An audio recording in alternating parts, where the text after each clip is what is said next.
Hello everyone, welcome to Vishakha classes. और आज हमारा बिजनेस लॉ का थर्ड लेक्चर है। और अभी तक आपने मेरे पहले के जो वीडियोस मैंने डाल चुकी हूँ पार्ट 1 एंड पार्ट 2 के, इसी के लेसन्स के यूनिट्स के। तो अगर आपने नहीं देखा तो पहले वो जाके देख लिए, उसके बाद ये वाला वीडियो स्टार्ट कीजिए आप। और आप मेरे चैनल पर अगर फर्स्ट टाइम आए हो तो प्लीज़ मेरे वीडियो को, मेरे चैनल को सब्सक्राइब कर लेना। और बाजू में जो बेल आइकन दिया है उसे भी क्लिक कर देना, क्योंकि मैं एवरी टाइम या एवरी डे इसके हिसाब से मैं यहाँ पे लेक्चर्स अपलोड्स कर रही हूँ। सीए के जितने भी सब्जेक्ट्स है, फाउंडेशन कोर्स के सभी यहाँ पे मैं लेक्चर्स अपलोड कर रही हूँ। इजीली वे में आपको समझाने की लेक्चर स्टार्ट कर रही कोशिश कर रही हूँ कि आपको इजीली वे आपको समझ जाए, आपको कॉन्सेप्ट क्लियर हो जाए, ये मेरी ट्राई है। जैसे आपको मालूम है सीए फाउंडेशन का बाकी जगह पे जो चार्जेस है, वही हम यहाँ पे फ्री ऑफ कॉस्ट में सीए फाउंडेशन का कोर्स करा रहे हैं। ऐसा कोर्स आपको और कोई नहीं मिलने वाला, कहाँ पे भी नहीं मिलने वाला है। तो फटाफट सब्सक्राइब कर लो और ज़रूर बेल आइकन क्लिक कर देना, क्योंकि आपको नोटिफिकेशंस मिलते रहेंगे। और अगर आपको मुझे फॉलो करना है तो आप मेरे टेलीग्राम पे विशाखा सीए एकेडमी पे आप मुझे फॉलो कर सकते हो। तो आज का वीडियो है हमारा इंडियन कॉन्ट्रैक्ट एक्ट 1872 का यूनिट 4 देख रहे हैं, जहाँ पे हम देखेंगे कि इसका परफॉर्मेंस ऑफ कॉन्ट्रैक्ट क्या, कॉन्ट्रैक्ट का परफॉर्मेंस कैसा होता है, कौन कैरी आउट करता है, पार्टीज कैसी होती हैं, वो सब हम यहाँ पे देखेंगे। तो यहाँ पे एक object of parties and contract section 37 दिया गया है, जहाँ में promise bind the representation of promisor in the case of death offer such promise before the performance unless. अच्छा खासा देखते हैं एग्जाम्पल से थ्रू, जिससे आपको अच्छे से इजीली समझ जाए। The promise A promise to delivery goods to B on the certain days. A क्या प्रॉमिस करता है बी को कि मैं तुम्हें गुड्स दूंगा, वो भी एक सर्टन डे पे, ऑन द पेमेंट ऑफ ₹1,00,000। लेकिन ए मर जाता है बिफोर डेट। समझो आज हम तारीख ले लेते, 10 तारीख को उसको गुड्स देने का सोचता है मन में, तो लेकिन वो क्या होता है 9 तारीख को ही मर जाता है। तो अभी ए के जो भी रिप्रेजेंटेशन होंगे, उनके जो घर वाले होंगे, उनका काम है कि वो गुड्स से डिलीवरी करे और बी से क्या ले ले, 1,00,000 रुपये ले ले। ठीक है। अब ए को देखो, A promise to paint a picture for a B by the certain day. A promise करता है कि वो बी की पिक्चर बनाएगा। ठीक है। लेकिन यहाँ पे ए मर जाता है, तो ए की जगह पे और कोई आ सकता है क्या? नहीं आ सकता है। समझो मैं एक आर्टिस्ट हूँ, मैं एक ड्राइंग बनाती हूँ, तो ज़रूरी नहीं है जैसी मैं पेंटिंग बनाती हूँ, जैसी मैं तस्वीर बनाती हूँ, वैसे मेरे फैमिली में और कोई बनाता हूँ। और जिसको जो पेंटिंग चाहिए बी को, उसको मेरे हाथ की ही चाहिए, तो वो और किसी के हाथ के जो क्या देखा जाए कि ये पर्सनल स्किल है मेरी, तो वो जो पर्सनल स्किल है वो और कोई ले नहीं सकता है। तो ये कॉन्ट्रैक्ट क्या हो जाता है, कॉन्ट्रैक्ट ऑफ पर्सनल नेचर में आ जाता है, जहाँ पे उसके रिप्रेजेंटेटिव और कोई काम नहीं कर सकता है। ऐसा कोई काम होता है जैसे यहाँ पे गुड्स कोई लेना है या देना हो, वहाँ पे उसके घर वाले आ सकते हैं। लेकिन जहाँ पे खुद का ही कुछ हो, उसके से और कोई कर नहीं सकता है, उसकी जगह कोई आ नहीं सकते हैं। जैसे अगर तुम्हारे घर पे तुम्हारे मम्मा किचन में एकदम फर्स्ट क्लास जो बनाती हैं रेसिपी कोई हो, वो तुम्हारे घर पे और कोई बनाता नहीं है, या कोई कुछ हो ऐसा, मिस्टर ए की वाइफ ले लो, कोई ले लो एक पर्टिकुलर, उनको कभी बीमार हो जाए, कुछ हो जाए, तो उनकी जगह पे और कोई आ नहीं सकता कि वो रेसिपी कौन बना सकता है, सिर्फ वही बना सकते हैं। ठीक है। अब एक्चुअल परफॉर्मेंस के हिसाब से देखते हैं, एक्चुअल परफॉर्मेंस क्या होता है, जो एक्चुअली हम परफॉर्मेंस करते हैं और विद इन द टाइम या मैनर के हिसाब से हम वहाँ पे करते हैं। तो X borrow the ₹5,00,000 from the Y with the promise to paid after 1 month. X का प्रॉमिस करता है, एक्स बोरो करता है वाई से 5,00,000 रुपये, बोलता है कि मैं तुम्हें 1 महीने के बाद दे दूंगा। अभी X repay the amount on the due date से वो रिपे कर देता है। तो ये क्या हो गया है, वो मतलब टाइम, जो टाइमिंग दिया गया था वो टाइमिंग पे उसने क्या कर दिया, पेमेंट कर दिया। मतलब क्या हो गया, कॉन्ट्रैक्ट कंप्लीट हुआ। इनडायरेक्टली उन्होंने कॉन्ट्रैक्ट बनाया था, कॉन्ट्रैक्ट क्या हो गया, कंप्लीट हो गया। जब कंप्लीट हो गया तो उसको हम क्या बोलते हैं, एक्चुअल परफॉर्मेंस। ठीक है। इफ़ इट और refuse to accept the offer of performance, कभी कभी हम जो एक्सेप्ट, जो हम परफॉर्मेंस होती है उसको रिफ्यूज़ कर देते, मतलब ना बोल देते हैं समथिंग ऐसा कुछ, तो वहाँ पे वो भी प्रॉब्लम करता है। तो according to section 38 of the act, when the promisor has made a offer of performance to the promisee, promisor है जो मेड करता मतलब बनाता है कि तुम्हारे लिए ये ऑफर है या प्रॉमिस है, और वो प्रॉमिस ही कर देता है, बट जो प्रॉमिसी होता है वो एक्सेप्ट भी नहीं करता है वो ऑफर को, तो ये क्या हो जाएगा, उसको कोई फोर्स नहीं कर सकता है और कोई उसके ऊपर ज़बरदस्ती नहीं कर सकती, नहीं तुम्हें करना ही पड़ेगा, ये करना पड़ेगा। Then the promisor is not responsibly for non performance. तो प्रॉमिसर के ऊपर कोई ये नहीं कर सकता कि तुम्हारे वजह से उसने ना बोल दिया ये समथिंग ऐसा कुछ, तो वहाँ पे ये भी होता है। Each every such offer must be fulfill certain conditions के हिसाब से फुलफिल होना चाहिए। क्या क्या होना चाहिए देख रहे हो, इट मस्ट बी अनकंडीशनेबली। अनकंडीशनल मतलब ऐसा कुछ भी नहीं होना चाहिए जो हम नहीं कर सके, बराबर होना चाहिए contract. It must be take it a proper time and place. Proper time या प्लेस होना चाहिए। तुम्हें बोला जाए कि सर्दी के मौसम में बारिश लेके आओ, नहीं ना, ये नहीं हो सकता ना। तो जो चीज़ जहाँ पे है, तुम हो अभी बम्बई में, तुम्हें बोला कि नहीं तुम्हें ये करना पड़ेगा, वहाँ जाना पड़ेगा, तो ये भी सब नहीं होना चाहिए। And under the such a circumference that the person to whom it made may have the responsibility opportunity to accept that person by whom it is made to able to willingness there and then to be whole of what he want to his by promise it to। उसकी मर्जी, वो promise accept करे या नहीं करे वो उसके ऊपर रहता है, उसके ऊपर कोई फोर्सबल नहीं कर सकता है। Effects of the refusal of the party to perform the whole section as per the 39। तो सेक्शन 39 क्या बोला जाता है, when the party of the contract refuse कर लेता है कोई डिसेबल हिमसेल्फ परफॉर्मेंस या प्रॉमिस के जैसे। तो इसको एग्जांपल में समझते हैं तो फटाफट समझ जाएगा। X is the singer enter in the contract with Y. X एक सिंगर है जो कॉन्ट्रैक्ट बनाता है वाई के साथ। The manager of theatre to sing at his theatre 2 night in every week during the next 2 month. देखो वापस पढ़ रहे, देखो समझेगा। एक्स क्या है, सिंगर है, किसके साथ कॉन्ट्रैक्ट बना रहा है, वाई के साथ। द मैनेजर ऑफ थिएटर, और वाई क्या है, the manager of the theatre to sing at the theatre 2 night. बोलता है थिएटर में आपको 2 नाइट गाना पड़ेगा हर every week during the next 2 month के लिए। जहाँ पे वाई एंगेज करता to pay the 10,000 of every night. हर एक नाइट का कितना मिलेगा, 10,000 रुपये। और performance on the 6th night, छठे जो नाइट था, जो 6th नाइट था, जहाँ पे x willfully accept her self for the theater, why is it liable to put on the end of the contract। और अभी वाई क्या बोलता है कि मुझे अभी कॉन्ट्रैक्ट ख़त्म करना है, ठीक है।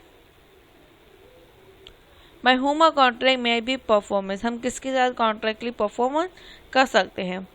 तो कॉन्ट्रैक्ट क्या बोलता है, देखो, A promise to pay the B a sum of money. A promise करता है बी को, मैं तुम्हें इतना पैसा दूंगा।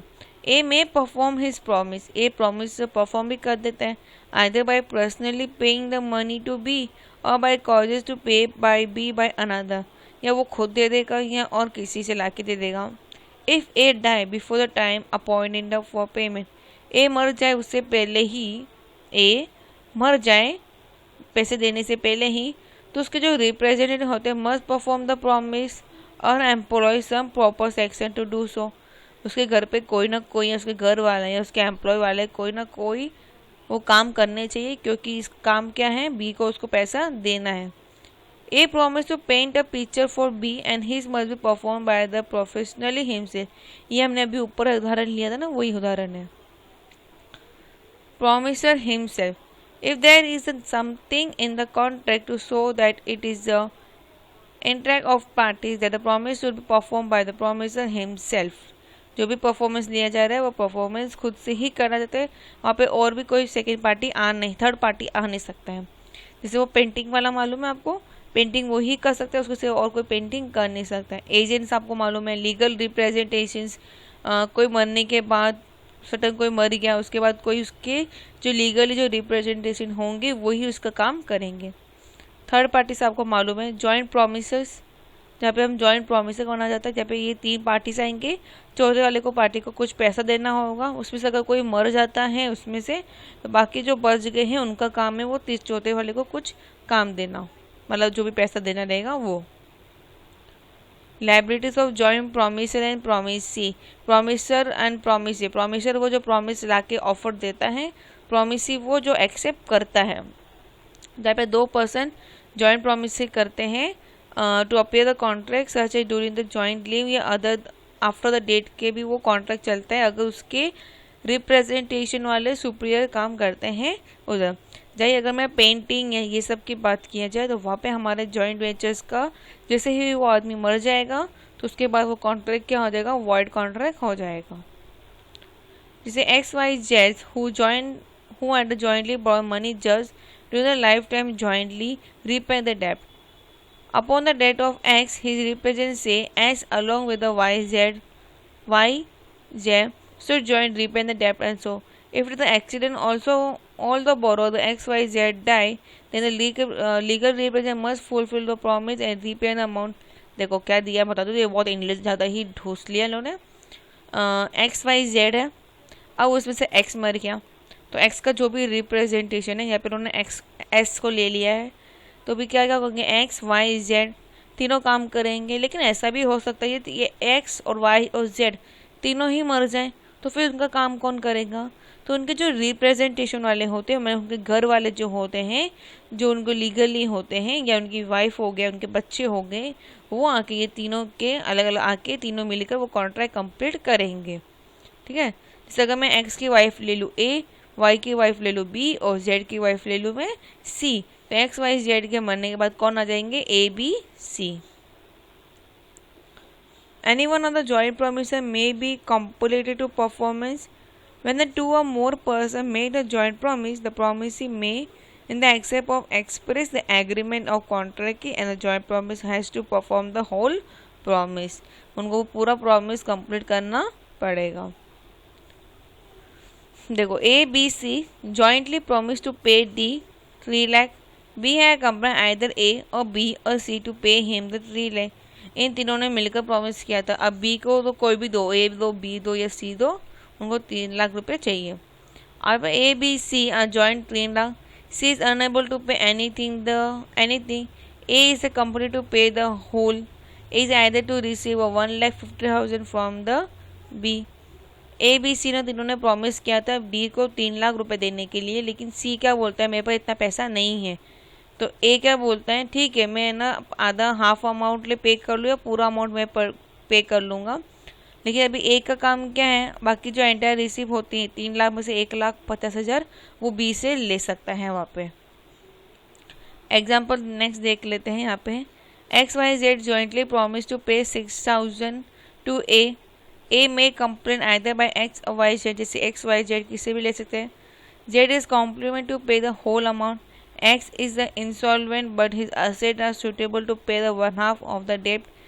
Z is entitled to receive 1,000 from X standing and 2,000 from the Y. बिंदास को कितना चाहिए, जितना उसके साथ वो पैसा वो वहाँ पे ले सकता है। Time and place for performance of promise, हमें टाइमली सूटेबल देखना चाहिए क्या टाइमिंग पे हम एप्लीकेशन है या नहीं, वो अगर एप्लीकेशन होगा तो ही किया जाएगा। जिससे यहाँ पे दिया है, if the delivery of good is offer set after 8:30 PM the promisee में refuse to accept the delivery. और जैसे 8:30 के बाद वो बोलता है कि मैं अगर प्रोमिसी जो बोलता है मैं अगर नहीं लूँ, एक्सेप्ट नहीं करूँ, क्योंकि वो यूजुअली जो बिजनेस आवर वॉज ओवर, जो बिजनेस आवर होता है वो हमारा ख़त्म हो गया, तो नेक्स्ट डे जब बिजनेस आवर जब चालू होगा नेक्स्ट डे का, तब तुम आके मुझे डिलीवरी वो कर देना, तब उसके पहले मैं एक्सेप्ट नहीं करूँगा। Application for performance on a certain day to be proper time and place. जो भी हम एक्सेप्टेंस कर रहे हैं, जो भी हम काम कर रहे हैं, जहाँ पे भी हम कॉन्ट्रैक्ट बना रहे हैं, तो वहाँ पे वो प्रॉपर टाइमिंग होना चाहिए प्लस प्रॉपर प्लेस होना चाहिए। परफॉर्मेंस ऑफ रेसिप्रोकल्स प्रॉमिसी, तो promisor not bound to perform होता है। जैसे यहाँ पे A और B contract date, A shall deliver the goods to B to paid for a B on delivery. A need not deliver the good unless the B is ready and willingness to pay for the good on delivery. A B के बीच में contract बनता है, जब तक B नहीं बोलेगा ठीक है तुम मेरे यहाँ पे आ जाओ मैं तुम्हें डिलीवरी के पैसे दे दूंगा, तब तक A क्यों जाके डिलीवरी करेगा गुड्स को, वैसे। तो यहाँ पे रेसिप्रोकल ऑफ प्रॉमिसी भी होते हैं। Order of performance of reciprocal promise, तो यहाँ पे A और B के बीच में कॉन्ट्रैक्ट बनता है। A shall build a house for B at a fixed price. A promise to build a house must be performed before the B promise to pay for it.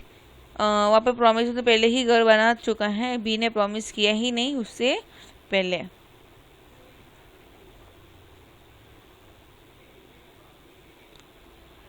देखो, A hire the B to make shoes rack.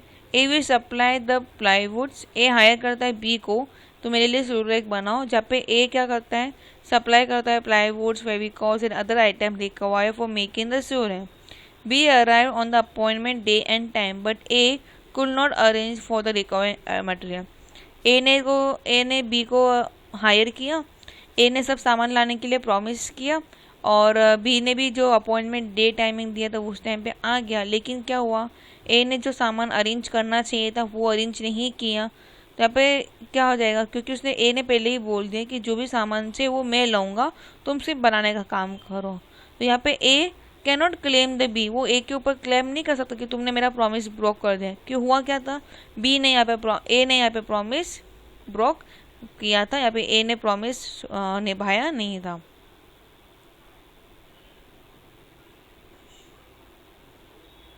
या देखो और उदाहरण में हम जाते हैं.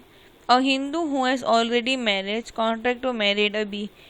एक हिंदू है जो पहले से ही मैरिज है और वो कॉन्ट्रैक्ट क्या बनाता है, बी के साथ शादी करने के लिए.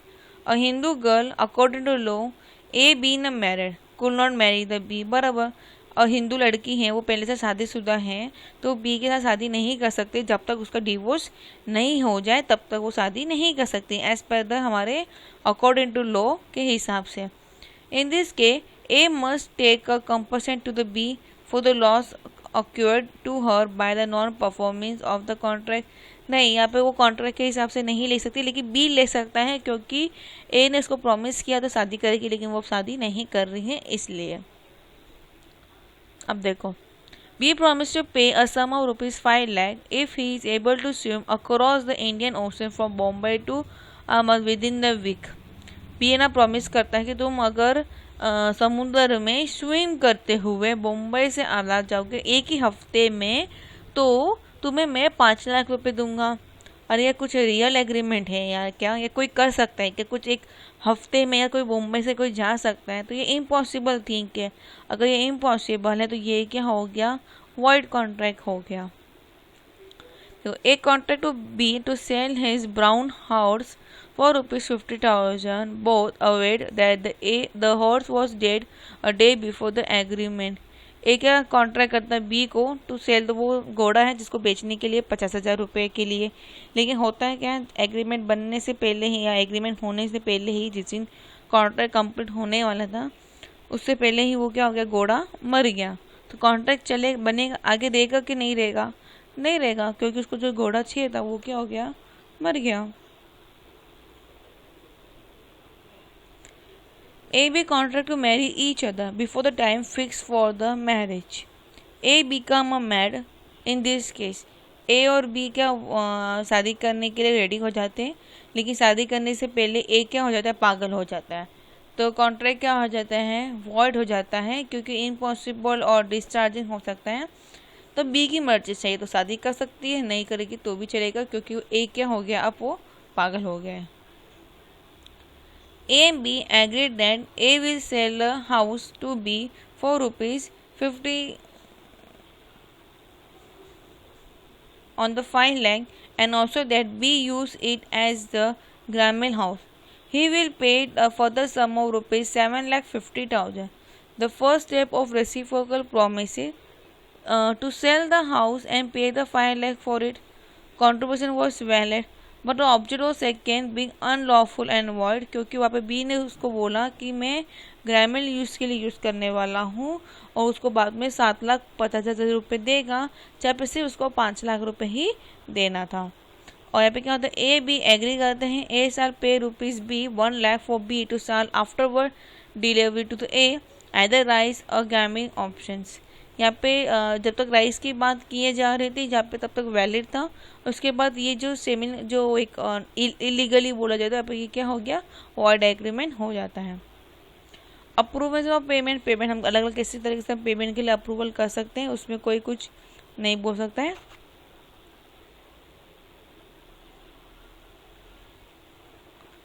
देखो A on the B 5 lakh rupees, A pay to B and B accept. A on करता है बी को 5 लाख रुपए और बी एक्सेप्ट भी कर देते हैं। In the satisfy the whole डेप्ट 2 lakh rupees paid at the time and place at which the 5 lakh were payable, the whole डेप्ट इज डिसचार्जेबल्स। क्योंकि वहाँ पर उन्होंने बी को ओन किया था 5 लाख रुपए देने के लिए, लेकिन बात और कुछ हो गई थी। देखो A pay the B 1 lakh rupees in consent to of B promise to marry the C. A daughters, C किसकी डॉटर थी? ए की। C is dead at the time of promise C, the agreement is void but B must repay the A 1 lakh rupees. A है ना B को 1 लाख रुपए देता है कि जाओ तुम मेरी बेटी से शादी कर लो, लेकिन जो बेटी होती है वो मर जाती है। अब बी का काम क्या है? वापस वो 1 लाख रुपए देने के लिए, क्योंकि एग्रीमेंट कंप्लीट नहीं हुआ था। एग्रीमेंट होने से पहले ही क्या हो गया था? मर गई थी लड़की, इसलिए। डिस्चार्ज एक्चुअल परफॉर्मेंस एंड अटर्म परफॉर्मेंस। एक्चुअल परफॉर्मेंस वो होते जो actually at the time of performance होता है, उसको हम एक्चुअल परफॉर्मेंस बोलते हैं। देखो a contract to sell a car to B on the agreed price, जो भी प्राइस होती है वहाँ पे वो ए बी को सेल करता है वो कार को।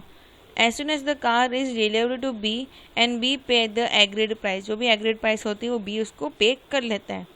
तो यहाँ पे कॉन्ट्रैक्ट क्या हो जाता है? एंड हो जाता है परफॉर्मेंस के लिए। तो ये क्या हो गया हमारा actual performance. Y A contract to supply the certain quantity to of the timber to be made the supply of timber at the appointment time and place but A refuse the actual the delivery.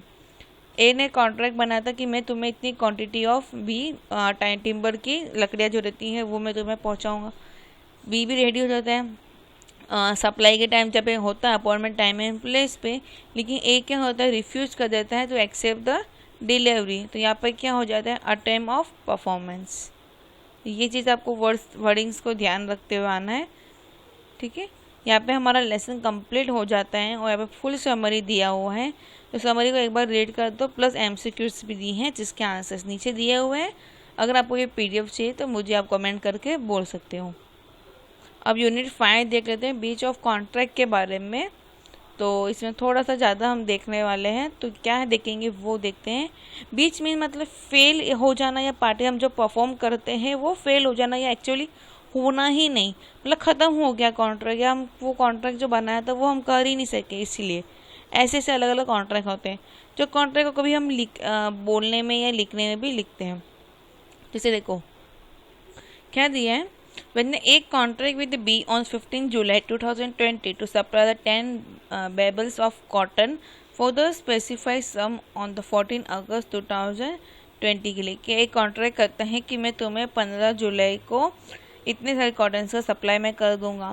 But on 13 July inform to B that he will not be able to supply the said cotton on 14 August 2020. there is express rejection of contract. देखो ए ना B को promise करता है कि 15 जुलाई को बोलता है कि मुझे इतना इतना कॉन्ट्रैक्ट चाहिए। कब तक चाहिए? 14 अगस्त तक। लेकिन 30 अगस्त को वापस फ़ोन आता है और ए बोलता है कि मैं अब सप्लाई नहीं कर सकता क्योंकि मेरे पास उतना सामान नहीं है या कुछ नहीं है, ऐसा कुछ भी बहाना बना के वो रिजेक्ट कर देता है। तो यहाँ पे क्या हो जाता है? Express reject of the contract. When the A agree to sell his white horse to B at ₹15,000 on 10 अगस्त को, ए एग्री करता कि मैं अपना घोड़ा 50,000 में बेचूंगा। कब? 10 अगस्त को। But he sell his horse to C, और लेकिन ए ने तो बी को प्रॉमिस किया था, लेकिन अभी किसको बेचना है? सी को ऑन द 1 अगस्त 2020। तो यहाँ पे क्या हो गया? बीच ऑफ कॉन्ट्रैक्ट, मतलब पहले प्रॉमिस किसी और को किया जाता है, बाद में प्रॉमिसिंग को निभाने के लिए और किसी के साथ कॉन्ट्रैक्ट बना दिया जाता है, तो इसको हम बोलते हैं बीच ऑफ कॉन्ट्रैक्ट। ठीक है, ये ध्यान रखना है आपको यहाँ पे। देखो at the time when the performance of contract is due, A agree to delivery 100 bag of sugar to B on the 1 Feb 2020. On the stated day he fail to supply the 100 bags to B. There is actual breach, बोला था इतना goods देना है ये तारीख को, लेकिन वो तारीख को परफॉर्म नहीं कर पाए, वो टाइमिंग को प्रोडक्ट नहीं सेल दे नहीं सके। तो ये क्या हो जाता है हमारा यहाँ पे? बीच ऑफ कॉन्ट्रैक्ट। कभी कभी कॉन्ट्रैक्ट जो दिया जाता है, जितना सामान की बात की जाती है वहाँ पे हम डैमेजेस भी हो जाते हैं, तो वो भी एक चीज़ देखा जाती है यहाँ पे। अलग अलग डैमेज हो जाए, जनरली हो जाता है या स्पेशली हो जाता है या प्रीफिक्स डैमेज होता है, नॉर्मली डैमेज भी होता है, तो अलग अलग डैमेजिंग ऐसे हो सकते हैं। जैसे अगर A agree to sell a B of bag ₹5,000 per bag delayed to give after 2 months on the date of delivery the price of rice gone up to 5,15,000 per bag। पहले का प्राइस कितना था 5,000, बाद में जब लेकिन जो डिलीवरी 2 महीने के बाद करने वाले थे उसका प्राइस कितना हो गया 5,500। तो A refuse to deliver the bag to B and B can claim for 500 on the oblical damage arise directly for the breach. A ने तो पहले ही बोल दिया कि मैं तुम जब समझो आज की तारीख से 5,000 रुपये है उसका चार्जेबल, और 2 महीने बाद वो 5,500 हो गया, तो यहाँ पे ए ने मना कर दिया कि मैं अब तुम्हें सेल नहीं करूँगा। तो बी क्या कर सकता है, उसके ऊपर क्लेम कर सकता है क्योंकि उसने क्या किया, कॉन्ट्रैक्ट ऑफ बीच तोड़ दिए हैं। अलग अलग स्पेशल डैमेज हो सकते हैं, नॉमिनल डैमेजेस भी होते हैं, फिक्स प्रीफिक्स जिसमें पहले से हमने प्रीफिक्स कर दिया इतना नहीं इतना लेने का, ऐसा कुछ इस तरह से। हम इंग्लिश लॉ में क्या बोला जाता है, according to English law the sum no fix in the contract may be interpret either on the liquidity damage और द पेनल्टी। इंग्लिश लॉ के हिसाब से कभी भी कॉन्ट्रैक्ट में फिक्स अमाउंट नहीं दी जाती है। वह इंडियन लॉ में क्या बोलता है, no discussion between penalty and liquid damage. The court in India award only reasonable compensate not exceed the sum of mention in the contract. So a contract with B, if A party as a surrogate in the Kolkata, he will deliver ₹50,000. A party has a surrogate at Kolkata. B entitled to such a compensation not exceed 50,000 on the court consider the reasonable. Where A borrowed 10,000 from B and given him bound of 20,000 payable by the 5 yearly installment of ₹4,000. With the suitable has debt of payment, the whole shall become due. This is the staple by the way of penalty. Penalty के हिसाब से वहाँ पे काम किया जाता है। अलग अलग क्लेम्स होते हैं, जैसे यहाँ पे A agree to delivery 100 barrels of cotton to B at the price of ₹1,000 per barrel. The cotton barrels were to delivery into 2 instalment of 50 each. A did the first installment but failed to supply the second, तो B must pay for 50 he bag. वो 100 bag का पैसा क्यों भरेगा जब उसके पास सिर्फ 50 bag ही आए थे, तो इसलिए वो 50 बैग का ही पैसा वहाँ पे वो भरेगा, बाकी 50 का वो पैसा वहाँ पे नहीं भरेगा। जैसे देखो, a singer consent with B, a manager of theatres, a sing in the theatre for the 2 night and during 2 months B engaged to pay for 100 for each night performance. On the 16th night, A willingness to accept himself from the theatre. Willing consent B, जितने दिन के लिए वो पैसा, जितने दिन के लिए कॉन्ट्रैक्ट बना था उतने दिन के लिए ही वो पैसा उसको मिलेगा, बाकी का पैसा उसको मिलेगा नहीं। और उसके ऊपर एक क्लेम कंपनसेटरी भी लगा सकता है क्योंकि उसने पूरा कॉन्ट्रैक्ट जो बना था 2 महीने के लिए वहाँ पे उसने वो फुलफिल नहीं किया था। तो यहाँ पे हमारा ये भी ख़त्म हो जाते हैं। इसके नीचे आपको ऑब्जेक्टिव क्वेश्चंस दिए गए हैं और प्लस आंसर्स भी दिए गए हैं, तो आप वो चेकआउट कर सकते हो। अब यहाँ देखिए कि हम कंटीजेंट एंड द कॉजी कॉन्ट्रैक्ट के बारे में, तो ये थोड़ा इम्पोर्टेंट टॉपिक है इसमें। तो कंटीजेंट कॉन्ट्रैक्ट्स वो होते हैं जहाँ पे हम वहाँ पे ब्रीफली एक्सप्लेन हो गया हो, या contracts such obligates arise out of certain relations which can not be called as a contract in strictly sense. और जहाँ पे हम आइदर एग्रीमेंट हो गया, नॉन प्रोमिस या लॉ इम्पोजिशन हो गया, ऑब्लिगेट्स हो गया from one party, is known as a quasi contract. देखो, अ कॉन्ट्रैक्ट टू डू और not to do something it some events obligates each contracts must be thus और does not happen. ऐसा भी होता है कि कोई कोई कॉन्ट्रैक्ट कभी होता भी है, कभी कभी वो कॉन्ट्रैक्ट होते भी नहीं हैं, तो इस तरीके से भी कॉन्ट्रैक्ट वहाँ पे रहते हैं। The contract of insurance is a guarantee fall under the category. देखो, A contract to pay B 1 lakh rupees if the B house is burn, this a contingent contract. A ने कॉन्ट्रैक्ट बनाया कि अगर तुम्हारा घर जल जाएगा तो मैं तुम्हें 1 लाख रुपये दूंगा। और सेकेंड क्या दिया, A made it a contract with B to buy his house for ₹5 lakh if he is able to secure the bank loan for the amount the contract contingent loan. A ने B के साथ agreement बनाया कि इसको 5 लाख रुपए लेने के लिए, क्योंकि उसको बी का उसका जो लोन है उसको वो फुलफिल या करना है। ठीक है, अब देखो A promise to pay 50,000 if B did the rain on the first of the next month. यहाँ पे बोलो ना शर्त लगाना कि चलो शर्त लगाते हैं कि अगर ये पहले महीने में अगर बारिश हुई तो मैं तुझे 50,000 रुपये दूंगा, नहीं हुई तो तू मुझे 50,000 रुपये देगा।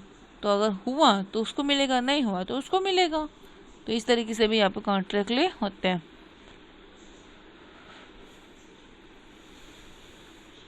देखो where the A promise to pay B 1,000 if he married the C. A promise करता है कि तुम मेरी जो भी उसकी बहन जो भी हो उसके साथ बी को बोलता है कि तुम मेरी सी के साथ शादी कर लो, तुम्हें 1 लाख रुपए देगा। तो ये क्या हो गया, नॉन कंटीजेंट कॉन्ट्रैक्ट हो गया। और जैसे देखो A agree to contract a swimming pool for B for 22 lakh and B agree to pay the made a payment only to complete the swimming pool is not a contingent contract as the event construction of swimming pool is directly connected with the contract।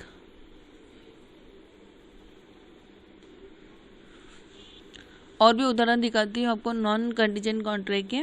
If A promise to pay B 1 lakh rupees if he so chooses in the fact it is not a contract at all।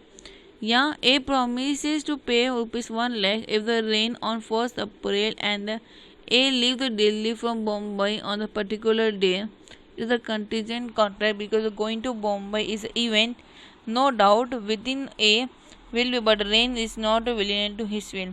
A promise करता है कि अगर 1 लाख रुपए बारिश हुई 1 अप्रैल को तो मैं तुम्हें 1 लाख रुपए दूंगा। लेकिन वही अगर साथ में उसको बोला A to leave the Delhi from Bombay, Delhi से वो बॉम्बे जाने के लिए, दिल्ली से बॉम्बे जाने के लिए कॉन्ट्रैक्ट हुआ, इवेंट हो रहा है, सब कुछ समझ रहे हैं, लेकिन वो वैलिडेड है, वो कंटीजेंट कॉन्ट्रैक्ट है। लेकिन जब पे वो बारिश की बात की गई तो वहाँ पे वो क्या हो गया, नॉन कॉन्ट्रैक्टली हो गया। तो ये नॉन कंटीजेंट कॉन्ट्रैक्ट हो जाता है। अलग अलग रूल्स बनाए गए। देखो रूल्स के हिसाब से enforcement contract contingence to event happening, इसे नीचे दिया गया है कि when the contingent contract is made to do और not to do anything if the uncertain and further event happen. So A contract to pay B a sum of money when the B married to C. A contract बोलता है कि तुम B को बोलता है कि तुम सी के साथ शादी कर लो, मैं तुम्हें पैसा दूंगा। लेकिन अगर सी मर जाए तो वहाँ पे कॉन्ट्रैक्ट खत्म हो जाता है, तो कॉन्ट्रैक्ट क्या हो जाता है, वॉइड हो जाता है वहाँ पे। Enforcement of the contract contingent on the event not happening। So when the BP agree to pay Q a sum of money if a particular ship does not return। कोई शिप है, कोई जहाज है, उसके ऊपर शर्त लगा दी वो ज़्यादा वापस नहीं आएगी, बराबर। तो यहाँ पे एग्रीमेंट हो जाता है। Because enforcement only of the ship sick so that it cannot be return. वो डूब जाएगी इसलिए वो नहीं आएगा। When A agree to pay the sum of money to B if the certain ship does not return, however, how the ship return back, if the contract become the void। अगर P ने Q को बोलना है कि ये अगर ship नहीं आई तो मैं तुम्हें इतना पैसा दूंगा, अगर वो शिप वापस आ गई तो आ गई मतलब कॉन्ट्रैक्ट खत्म हो गया। कॉन्ट्रैक्ट खत्म हो गया तो मतलब यहाँ पे क्या हो गया, वो वॉइड कॉन्ट्रैक्ट हो जाता है। When the A agree to pay the B a sum of money if B married to C, C married to D। यहाँ पे ए ने बी को बोला कि तुम सी के साथ शादी कर लो, और लेकिन होता क्या है, सी शादी कर लेती है डी से। The act of C has ended to event of B married C as impossible. अब क्या हो गया कि बी है ना सी के साथ शादी नहीं कर सकता, क्योंकि वो क्या हो गया, इम्पॉसिबल हो गया। जब तक वो पॉसिबल नहीं होगा, जब तक दोनों सी और डी के बीच में डिवोर्स नहीं हो जाए तो बी शादी नहीं कर सकता वहाँ पे। देखो A agree to pay B 1 lakh if the sun rise in the west next morning. अरे यार पहली बात, कभी सूरज उगा है क्या वेस्ट में से, हमेशा ईस्ट में से सूरज उगता है यार। तो जब सूरज उगेगा ही नहीं तो ये क्या हो गया, इम्पॉसिबल इवेंट हो गया, therefore it is the word. Same नीचे देखो, एक्स एग्री टू पे 1 lakh if the 2 straight line shown and close the space. 2 straight line अगर दिखेगी स्पेस में तो उसको 1 लाख रुपए मिलेगा। अगर वो हो ही नहीं सकता है कभी ऐसा कुछ चीज़, तो वो कैसे कॉन्ट्रैक्ट हुआ, तो इसलिए वो क्या हो जाता है, वॉइड कॉन्ट्रैक्ट हो जाता है। अब काजी कॉन्ट्रैक्ट्स क्या होता है, जहाँ पे हमें वैलिड कॉन्ट्रैक्ट जो होते हैं वो स्पेसिफाइड एलिमेंट्स हो गया, या सच ऑफर या एक्सेप्ट हो गया, या कैपेसिटी ऑफ कॉन्ट्रैक्ट हो गया, या कंसिडर फ्री कॉन्ट्रैक्ट के बारे में यहाँ पे हम देखा जाते हैं। यहाँ पे लेकिन ऐसा भी हो सकता है कि यहाँ पे जो नो ऑफर हो, नो एक्सेप्टेशन हो, नो जेंडर्स हो, नो लॉफुल कंसेंट हो, तो वहाँ पे हम इसको काजी कॉन्ट्रैक्ट को बोला जाता है। जैसे यहाँ पे दिया है, द काजी एंड और the consider contract rest upon the maximum no man must grow rich out of another person loss. से यहाँ पे और उदाहरण देखते हैं, T a tradesman leave the goods at the C house by mistakenly. जो T नाम का एक आदमी है, ट्रेडमैन है, जो सी के घर पे है, कुछ सामान में भूल जाता है। अब सी क्या समझते हैं कि वो सामान किसका है, मेरा है, उस देखते नहीं किसका सामान था, तो सी इज़ बाउंड टू पे फॉर द गुड्स। अब सामान तुम्हारा है तो तुम्हें उसको सामान का जो पैसा है, खर्चा है, जो भी है उसका चार्जेबल, वो तुम्हें टी को पे करना पड़ेगा। A pay some money to B by mistakely, it is really due to C.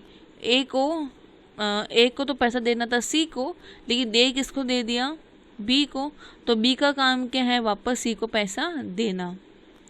A food parcel is delivery under the mistake to R who consume the fruit thinking that as a birthday present. जो food parcel करता है वो bye mistakenly are को पहुंच जाता है और आज समझते हैं कि मेरा ये बर्थडे प्रेजेंट आया है, तो आर बस रिटर्न द पार्सल। अभी आर का काम क्या है कि वो पार्सल को रिटर्न कर ले, या वो पार्सल का जो भी चार्जेस होगा वो पे कर ले। Another to there is no agreement between the R. पहली बात तो एग्रीमेंट तो है ही नहीं, क्यों, वो ट्रू ऑनर तो है ही नहीं है, तो इसलिए वो क्या हो जाए, काजी कॉन्ट्रैक्ट। काजी कॉन्ट्रैक्ट का मतलब होता है कॉन्ट्रैक्ट करना और किसी के साथ था, एग्रीमेंट बनाना और किसी के साथ था, लेकिन उल्टा सीधा होने के चक्कर में, मिस्टेक होने के चक्कर में एग्रीमेंट बन और किसके साथ है, तो उसका खर्चा पानी भी सामने वाले को, इसी को देना पड़ेगा।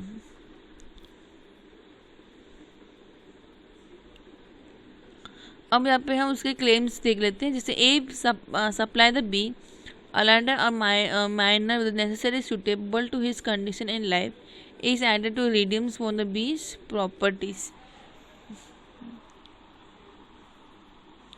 और यहाँ पे कुछ दिया कि इम्पोर्टेंस देख लेती हो, जितना हो ना एग्जाम्पल्स में, आप एग्जाम्स में ना एग्जाम्पल्स दे सकते हो, अलग अलग एग्जाम्पल्स यूज़ कर सकते हो, ऐसा एग्जाम्पल्स, ये एग्जाम्पल्स, इस तरीके से आप एग्जाम्पल वहाँ पे यूज़ कर सकते हो। ठीक है, अब यहाँ पे हमारा ये कॉन्ट्रैक्चुअली समरी, ये इंडियन कॉन्ट्रैक्ट लेसन हो जाता है, और यहाँ पे हमारा समरी राइटिंग पूरा दिए गए हैं, प्लस एमसीक्यूज दिए गए हैं, तो वो भी आप चेकआउट कर सकते हो, और उसके नीचे आंसर्स भी दिए गए। पहले आप लेसन रीड कर लो, फिर आंसर्स पढ़ो, क्वेश्चंस के आंसर्स खुद बुक में लिखो कि ए फर्स्ट का आंसर, बी या सी, जो भी आपको लगता है वो लिखो। नीचे टेक्स्ट बुक में जाके आंसर देखो, उसका आंसर क्या है आप अपने बुक में चेक करो। अपनी जो बुक ये रहती है इंस्टीट्यूट की जो बुक है, उसमें आंसर्स पहले से अभी से मार्क मत करो, क्योंकि बाद में एक बार आपको खुद को टेस्ट लेना होगा। किस तरीके से टेस्ट लेना है वो मैंने बताया वो एक वीडियो में, तो वो भी आप चेकआउट कर सकते हो, और उसका जो लिंक है मैं एंड ऑफ द वीडियो में अभी डाल दूँगी, तो आप वो वीडियो देख लेना कि कैसे हमें सीए फाउंडेशन का कोर्स की स्टडी कैसे करनी है, किस तरीके से करनी है, कितना टाइम पर्टिकुलर सब्जेक्ट्स को देना है, वो सब मैंने उसमें दिया हुआ है, तो आप वो देख सकते हो। तो यहाँ पे हमारा नेचर ऑफ कॉन्ट्रैक्ट कंप्लीट हो जाता है। तो इसके बाद हम करने वाले हैं नेक्स्ट वीडियो में सेल ऑफ गुड एक्ट के बारे में पढ़ने वाले हैं कि गुड्स का एक्ट कैसे होता है, उसके रूल्स एंड रेगुलेशंस क्या होते हैं, एग्रीमेंट्स कैसे बनता है, किस तरीके से बनता है। इसका वीडियो मैं आपको नेक्स्ट लेक्चर्स या नेक्स्ट वीडियो में हम जब बिजनेस लॉ के बारे में पढ़ेंगे तब मैं लेके आने वाली हूँ। और अगर आपको वीडियो अच्छा लगा तो प्लीज़ वीडियो को लाइक करो, शेयर करो, सब्सक्राइब करो, और क्यों फटाफट सब्सक्राइब करना ज़रूरी है, तो और बेल आइकन को ज़रूर क्लिक कर देना। जैसे मैंने पहले ही बताया था, नोटिफिकेशन आपको नहीं मिलता है तो आप इधर उधर वीडियोस में घूमते हो, फिर पूछते हो कि मैम ये वाला लेक्चर्स किधर है, ये कहाँ है। और मैंने ना एक प्ले लिस्ट बनाया हुआ है विशाखा सीए एकेडमी का, तो वहाँ पे आपको सभी प्ले लिस्ट मिल जाएगा, हर सब्जेक्ट्स का मैंने डाला हुआ है वहाँ पे, तो वहाँ पे आपको मिल जाएंगे जो भी सीए से रिलेटिव जो भी अपडेट्स होंगे वहाँ पे आपको मिल जाएंगे। आप मेरे अगर प्ले लिस्ट में अगर जाते हो तो वहाँ पे आपको सीए पूरा कैसे करना है वो मैंने दिया हुआ है। प्लस सीए की स्टडीज़ कैसे होती वो दी हुई हैं। सीए फाउंडेशंस अगर जुलाई में अगर एग्ज़ाम देने जा रहा है तो उसका टाइम टेबल्स क्या हैं वो भी मैंने वहाँ पे डाला हुआ है, तो आप वो भी जाके अपडेट आपका चेक कर सकते हो। ठीक है, thank you and all the best, bye, take care.